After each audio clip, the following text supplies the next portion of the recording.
eco aí.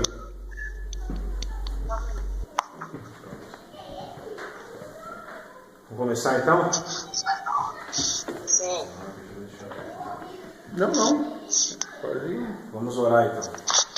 Pai Celestial, nós agradecemos por estarmos todos reunidos neste momento para falar a respeito da Tua Palavra, dos Teus ensinamentos, dos Teus propósitos, porque sabemos que Tu cuida de nós e zela para que nós, sendo Seus filhos, possamos andar de acordo com os Teus ensinamentos e assim receber aquilo na qual nós estamos plantando, que é através da Tua vontade nós estamos obedecendo a ela, Pai. É no Teu santo nome, Yahushua, que nós pedimos nessa noite que Tu possa nos dar cada vez mais a revelação daquilo que está no Teu coração para nós. Pois nós sabemos que tudo colabora para o bem daqueles que Te amam e também tudo ele corre para que assim aconteça segundo o Teu propósito, da forma que foi determinada aqui na terra para nós. Sabemos que há esse desdobramento e nós queremos viver plenamente o Teu reino aqui na terra. Por isso nós invocamos o Teu nome, ó Yahushua HaMashiach, que Tu possa nos dar o discernimento, sabedoria, o entendimento e compreender aquilo que Tu tem para nós. Que Tu possa dar entendimento para todos os irmãos que estão nesse momento, compartilhando esse momento conosco, para que possamos crescer juntamente com todos eles, meu Pai, no mesmo propósito, na mesma visão, no mesmo entendimento, para que o Teu nome seja glorificado. Nós pedimos isso já agradecendo no Teu nome, Yahushua HaMashiach. Amém. Bom, quanto tempo, né? Não tínhamos aí há 2 ou 3 semanas que a gente não tinha um tempo para conversar, para falar da Escritura. Vocês estão ouvindo? Estão conseguindo ouvir? Tá ouvindo. Não, maravilha. Estamos ouvindo sim. Tá bom. Então eu aproveito para cumprimentar todo mundo aí com a Shalom, né? Para os irmãos também que estão assistindo esse vídeo, que são de outros estados e de outras regiões. Muito bom a gente um pouco mais alto, está um pouco baixo o som. Muito bom a gente poder separar tempo, né, para falarmos da Escritura. Nós íamos falando sobre as questões da lei, dos preceitos, mas hoje eu queria abrir um parêntese nesse assunto que nós vínhamos falando, até porque eu acho que a maioria das questões nós falamos, né, a gente deu um primeiro apanhado, porque também não é a nossa intenção fazer uma escola ou, enfim, está ensinando constantemente os irmãos, no sentido de que vocês sejam obrigados a aprender conosco, ou tenham que aprender conosco. A Escritura ensina o quê? Que foi o que o Mashiach instruiu. Que o Ruach HaKodesh ensinaria a cada um de nós, e não haveria necessidade de que ninguém viesse a nos ensinar com relação à Escritura. Mas o apóstolo Shaul, ele diz, como que eles vão crer, como que eles vão conhecer, se não há quem pregue, se não há quem ensine, se não há quem fale da Escritura? Então nós precisamos primeiro falar sobre a questão, e a partir daí os irmãos precisam estar se interessando pelo assunto. Então, sobre aquelas situações dos preceitos, nós já falamos, eu acredito que bastante, talvez vai ter alguma coisa ou outra que a gente possa voltar depois, né? Mas a estrutura do porquê falar daquilo, né? Do porquê conversar sobre aquela situação, o porquê ler, e não simplesmente jogar lá para trás, isso aqui é da porção antiga e vamos viver só o que está na porção nova. Então isso eu acredito que a gente já tirou. A gente tem condição hoje de ler um texto lá atrás, do que foi lá atrás, e entender e de falar, não, eu sei o porquê disso ser assim, existe um motivo, existe um porquê, não é simplesmente algo que colocou ali para ser feito naquele período, ou a gente criar algum tipo de fábula em cima disso, como muitos têm feito. E eu queria aproveitar agora e ir lá para Rit Galut, né? Ou Revelações, porque muito tem se falado sobre os últimos dias e sobre acontecimentos e sobre várias situações aí. Então eu gostaria de iniciar agora, e que talvez para os próximos encontros nossos, nos Shabbats, a gente está falando sobre a revelação, né, o livro da revelação, porque eu acredito também que tem muitas dúvidas, né, Maurício, sobre isso, né? O pessoal comenta bastante. Não só isso, mas a interpretação. Isso. Diferenciada aí. Exatamente, o entendimento diferenciado, né? Então, assim, dúvidas que os irmãos tiverem, situações que não houver um entendimento, a gente pode estar tirando algumas dúvidas, né? Pode estar esclarecendo algumas coisas, mas o intuito aqui é o quê? A gente dá uma primeira aprofundada, dá uma direcionada e os irmãos estarem seguindo. Nós não vamos ler o livro todo aqui, fazer um estudo do livro todo, não. A gente vai fazer um primeiro apanhado, né? Vai trazer um escopo e aí, a partir daí, os irmãos vão ter condição de compreender aquilo que está escrito, tá? Então, não tem como a gente iniciar sem ler o capítulo 1 e passar por algumas situações aqui, tá? Então, a página é 1167, para quem tem a Imaculada, né, a versão Imaculada. No capítulo 1, né, primeiro parágrafo, está escrito assim, ó: e esta é a revelação de Yahushua o Mashiach, a qual o Pai lhe deu para que ele pudesse mostrar aos seus servos as coisas que brevemente irão acontecer. Ele enviou o seu anjo para mostrar essas coisas a seu servo Yohanan, o qual deu testemunho da palavra do Eterno e testificou tudo o que viu a respeito de Yahushua o Mashiach. Bendito é aquele que lê e os que ouvem as palavras dessa mensagem profética e obedecem ao que está escrito neste livro, pois está próximo o tempo em que todas estas coisas hão de acontecer. Então, assim, primeira coisa, esse livro ele já começa com essa abordagem de que, olha, quem lê, quem aplicar, quem entender, então ele já começa criando um mistério, né? Esse livro ele já começa criando um mistério, né? Aí o pessoal já fala, nossa, Apocalipse, tá chegando... Quando a gente era pequeno, né? Vamos ver Apocalipse, que medo, tá chegando o fim dos tempos, e agora e tal, né? Mas na verdade, o livro do Apocalipse, ou Rit Galut, né? Ou Guiliana, como alguns também ensinam, né? Que a tradução vai ser revelação para nós. Ele tem um fato muito importante, interessante, que é o seguinte: ele é um livro, assim como Atos dos Emissários, ele é um livro não selado. O que quer dizer um livro não selado? Ele é um livro não terminado. É um livro que ainda vão ser acrescentadas outras profecias. Por isso que o anjo diz a Yohanan: não seles ainda as palavras desse livro, porque ainda haverá o que profetizar depois de ti. Então, o livro das revelações é um livro muito importante, porque quando acontece novamente a revelação do nome, do povo, os acontecimentos eles se voltam para cá.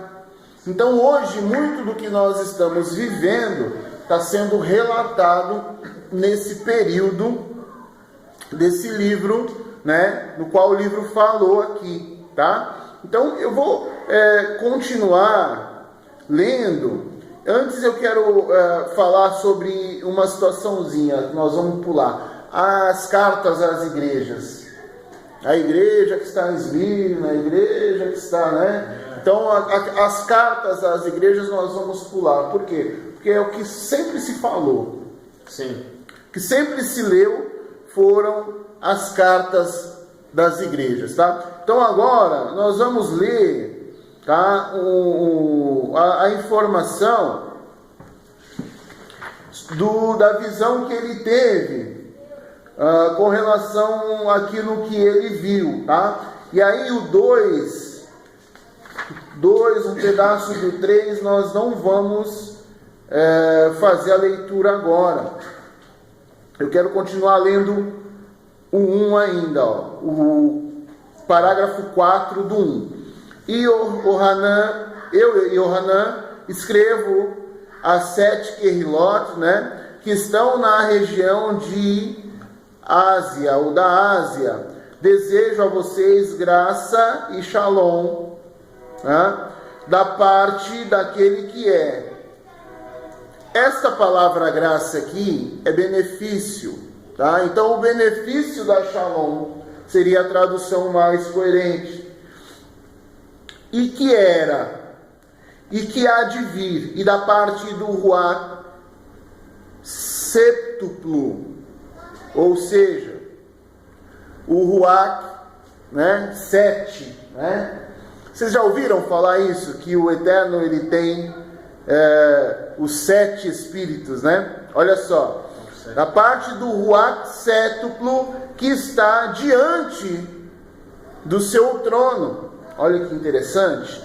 E da parte de Yahushua, o Mashiach, que é a fiel testemunha, o primogênito dentre os mortos, e o governante dos reis da terra, aquele que nos ama e por meio do seu sangue nos libertou dos nossos pecados, e que fez de nós um reino, isto é, sacerdotes, para servirmos ao nosso Criador, o Pai. A Ele sejam a honra e o domínio para todos sempre. Aminal. Olhem, Ele vem com as nuvens, todos o verão. Até mesmo aqueles que o transpassaram com lança, todos os povos do mundo se lamentarão sobre ele.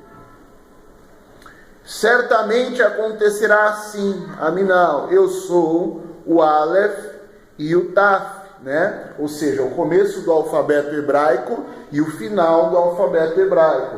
O alfabeto hebraico começa com a letra Aleph e termina com a letra Taf, tá? Diz Yahu, aquele que é e que era e que há de vir, o Altíssimo Todo-Poderoso.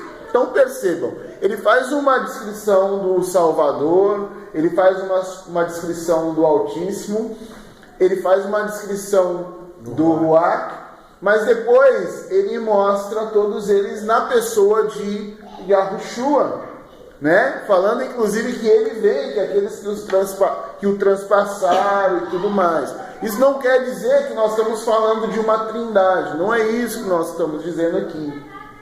Por quê? Pela descrição até do livro de Enoque, quando se assenta no trono aquele que recebeu toda a honra e toda a glória, o que se vê quando se olha para o trono é uma grande luz. Não se vê uma imagem, se vê uma grande luz, tá? Então por isso existe aí uma descrição peculiar, né? Todas as vezes que se vai diante do trono e sai lá do trono alguém e fala com alguém, quem fala é Yahushua que vem falar. Então a personificação do Altíssimo em forma que é humana, por quê? Porque ele escolheu quando nos criou ser assim, ela é a pessoa de Yahushua, tá? E esses 7 espíritos, o que são? Porque a gente ouve falar muito, né? Ele tem os 7 espíritos, ele tem os 7 espíritos. Esses 7 espíritos são das 7 dispensações Por que 7 dispensações? Porque você tem o primeiro milênio, o segundo milênio, o terceiro, o quarto, o quinto, o sexto, o sétimo, e no sétimo o retorno de Yahushua. Então, para cada dispensação, houve o que? Uma manifestação do Altíssimo para aqueles homens daquela era. Por isso que estava diante dele. Por isso que estava diante dele, exatamente. E é a questão lá de Isaías, né? Lá de Yesaiahu, vocês vão ter lá, que agora eu não me recordo aqui de cabeça, mas depois eu vou dar uma procurada, que fala desses 7 espíritos, 7 dispensações, da forma que o Eterno agiu, isso, mediante as gerações, é isso. Isso. Né? Eu vou até procurar aqui, aí depois eu falo. Isso. Aí... nós vamos continuar no 9, diz assim, ó: eu sou Yoshanã, irmão de vocês e companheiro no sofrimento. Irmão de quem? De nós, né? No reino e na perseverança, por estarmos unidos em Yahushua HaMashiach. Eu estava exilado na ilha de Patmos por ter proclamado a palavra do Eterno e testemunhado a respeito de Yahushua. Eu fui arrebatado em espírito no dia do Eterno. Que dia que é esse? Sábado, Shabat. No dia do Shabat. Tá? Que é o dia do descanso. E ouvi atrás de mim uma voz forte, como o som de um shofar. Que todo mundo sabe o que é shofar, né? Que me disse: escreva em um livro o que você vai ver e envia-o às Kehilot. Tá? Aqui não está igreja.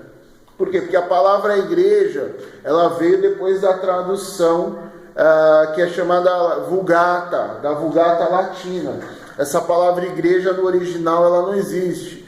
Kehilot, ajuntamento, né? Sim. União, irmandade, né? Os congregados que estão nestas 7 cidades: Éfeso, Esmirna, Pérgamos, Tiatira, Sardes, Filadélfia, Laodiceia. Agora vem a parte importante. E virei-me para ver quem falava comigo. E ao virar-me, vi uma menorá de ouro, candelabro, né? E no meio da menorá estava alguém semelhante ao Filho do Homem, vestido com uma roupa que chegava até os pés e com um cinto de ouro à altura do peito. Os seus cabelos eram brancos como a lã da cor da neve. Então, é preciso haver um entendimento aqui. Porque todo mundo sempre falou: mas ninguém sabe como ele é, ninguém viu, ninguém... Mas tem uma descrição aqui, tá? Aqui nós temos a tradução falando, os seus cabelos, né, eram brancos como a lã da cor da neve. Tá? Aqui foi feita uma correção ortográfica. Tá? Então havia uma vírgula aqui que foi tirada. Depois eu conversando lá, eu tive a informação. Porque são 2 características. Lanoso. Isso. Quando você vai no texto, é cabelo lanoso, branco como neve. Tá? Então o cabelo lanoso é o cabelo crespo, né? Cabelo como lã, da cor da neve. E os seus olhos eram irradiantes como chamas de fogo. Tá? Então, olhos provavelmente castanhos, né? Como chama de fogo, castanho claro, vivo, né? E os seus pés brilhavam como bronze refinado na fornalha. Então, provavelmente era um preto bem escuro. Porque o bronze, quando refina na fornalha, se você não teve a oportunidade de ver, você pode ver que depois que ele sai do fogo, antes do polimento, ele é bem escuro, né? E depois, quando ele é polido, ele fica aquele marrom bem vibrante, aquele marrom bem né, que brilha, e a sua voz parecia o barulho de uma grande cachoeira. Na sua mão direita havia 7 estrelas. Olha lá. E a sua boca saía uma espada afiada dos 2 lados, a tal da espada de 2 gumes. E o seu rosto brilhava como o sol, quando brilha com todo o seu fulgor. Quando eu o vi, caí aos seus pés como morto. Porém, ele pôs a sua mão direita sobre mim e disse: não tenha medo, eu sou o primeiro e o último. Quem que é o primeiro e o último? É o próprio Altíssimo, né, na pessoa de Yahushua. Só ele poderia ser o primeiro e o último. Eu sou aquele que vive. Estive morto, mas veja, estou vivo para todo sempre. Tenho autoridade sobre a morte, sobre o inferno, o Sheol, né? Portanto, escreva as coisas que você tem visto, tanto as que estão acontecendo agora, como aquelas que vão acontecer. E este é o significado do mistério das 7 estrelas que você viu na minha mão direita e da menorá de ouro. As 7 estrelas são os anjos das 7 querrilot, né, dos 7 ajuntamentos, e a menorá são as 7 querrilotes, né? Então, o que acontecia aqui? Naquele período, quando os emissários saíram anunciando, a região que eles alcançaram foi a região nas quais esses ajuntamentos ficaram. Então, o povo que conhecia a verdade estava nestas regiões, nestes ajuntamentos. E dali se derramou para o mundo todo a verdade, através daqueles irmãos. Quando fala assim, os anjos, o que o pessoal falava? É os pastor. Exatamente, isso que eu ia falar. Os pastor está na mão dele. Não é, gente. Só são 7, né, coitados? Né? Só são 7, né? Eu ia falar uns nomes aqui, mas eu não vou falar. Que é para não dar ibope, né? Mas, na verdade, a Escritura fala que o Eterno, ele dá ordem aos seus anjos, ao nosso respeito, para que eles não nos deixem tropeçar em coisa alguma. Então, haviam guardiões cuidando deste povo. Assim como existem guardiões cuidando das nossas vidas hoje, nos dando livramento, e o Eterno dá ordem ao respeito do povo dele a estes anjos que nos livram. Dispenseiros, né? Que nos livram. Então, para cada ajuntamento existe um anjo. Olha a importância de nós nos reunirmos. Existe um dispenseiro, existe alguém que está zelando, que não é um homem de carne e osso, não é uma pessoa, é um ser de uma outra realidade, um ser espiritual, que serve na presença do Eterno e que vai e vem, não é? Para poder atender as necessidades dos eleitos, para poder colher as orações. Olha só, que interessante. Mas esse negócio de colher a oração, a gente tem um intercessor que é... Cuidado, porque lá na porção um pouco mais antiga fala também destes anjos. Quando Daniel orou, quem que veio? Veio um anjo. E muitas vezes as pessoas negligenciam essa situação. Eu me lembro bem que quando a minha avó era criança, ela falava para mim, às vezes eu passava um pouquinho da ponta, ela falava para mim, olha, cuidado, porque tem um anjo cuidando de você. Mas se você for alguém desobediente à palavra, se você for uma pessoa, um ímpio, ela falava, esse anjo, ele vai se afastar e vai cuidar de outro que queira obedecer. Ela sempre me falava isso, né? Desde criancinha, né? No começo eu achava que era para pôr medo, mas depois eu fui vendo que realmente existem livramentos que nós passamos, tá? Que são obra de algo que nós não temos força e nem explicação, que realmente existe um anjo cuidando e guardando as nossas vidas. São coisas que acontecem que realmente... Eu queria só acrescentar aí a questão do que foi lido. Quando ele fala aqui para Yohanan das coisas que estão acontecendo agora e que vão acontecer depois. Então o que acontece? Nesse livro, nessa profecia, nessa revelação, a gente tem que entender que tem coisa que estava acontecendo naquele momento e coisas que ainda não tinham acontecido. Então, quando o pessoal pega essa parte da Escritura e coloca aquilo tudo como futuro, ou como coisas que estão acontecendo só agora, é mentira. Por isso que tem que haver esse entendimento, por exemplo, das igrejas, um exemplo, que era o ajuntamento daquele povo, exatamente como o Beto falou. Ou seja, um povo onde os emissários conseguiu alcançar, vamos falar desde Shaul, Kefá, na parte que eles foram espalhados, eles alcançaram alguns lugares. Aquilo foi naquele momento. Então o pessoal pega e espiritualiza isso para os dias de hoje.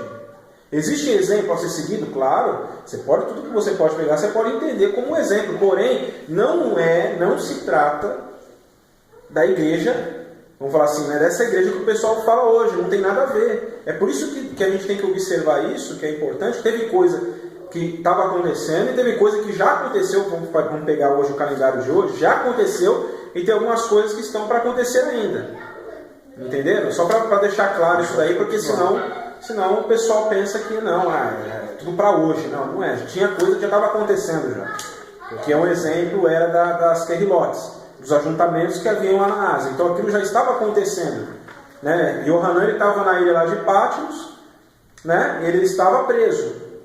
E essa perseguição ela continuava, inclusive nas outras regiões na qual foi ali espalhado o povo, e ali se fez um ajuntamento entre os irmãos. Então, esqueçam essa questão daquilo que a gente foi enfeitiçado, vamos dizer assim, lá na Babilônia, que era a questão de, vamos pegar, a igreja, cada denominação representa uma igreja. A denominação X lá é a igreja aqui tal de Filadélfia, a outra igreja não tem nada a ver. Não tem nada a ver. Então, a gente já tem que tirar essa coisa que ficou na nossa cabeça para compreender o que o Mashiach estava dizendo ali para Yohanan. Então, só para deixar claro isso daí, porque na hora que você começar a falar, tem coisa que já aconteceu. Sim, tem coisa que aconteceu. Vai acontecer ainda. E por que muita gente não entende o livro do Apocalipse? Muita gente já me procurou, inclusive, falando assim, olha, eu leio Apocalipse e não entendo. O livro de Apocalipse, ele é um livro que desdobra realidades. O que isso quer dizer? Eu vou dar um exemplo claro disso. Por exemplo, enquanto nós estamos aqui falando, sobre nós, lá em cima, nas nuvens, uma outra coisa está acontecendo. Sobre nós ainda uma outra coisa está acontecendo. Lá em São Paulo, outra coisa está acontecendo.